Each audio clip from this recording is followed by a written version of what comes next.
I'm not gonna lie, I was terrified, y'all. I was terrified briefly, and it lasted for maybe 30 seconds. What were you but scared of? I was afraid that people wouldn't hug me back and wouldn't receive the energy that I was trying to give to them. And so it made me feel extremely vulnerable and possibly unwanted. And none of us, we all, anybody can struggle with that at any point in their lives. So when you're compounding it by putting yourself out there to make it possibly happen, Right. is like a really big push.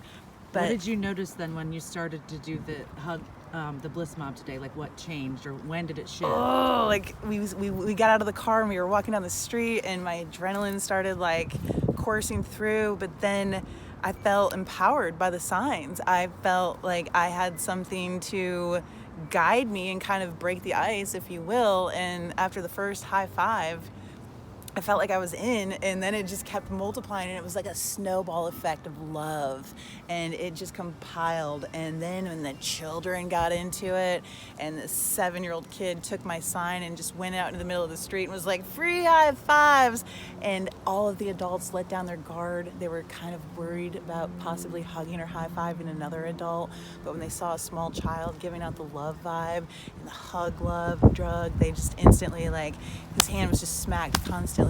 And then it kind of reminded me of the beauty of children too, and what they can do for this planet and this earth, and how much more receiving we are of them, and how they're able to spread messages too that sometimes we as adults can't.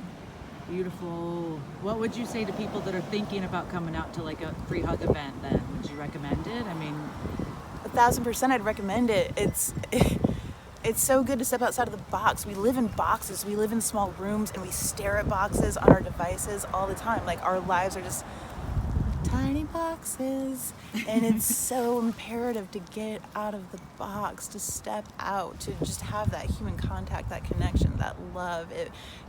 The cortisol, everything just is like flowing through the body, and you really walk out of it feeling so high on life, and know that you've made a difference. Somebody feels better today. We made little angels today. Yes. All of those older women that we hugged and loved on, and just hugged it back. It's necessary.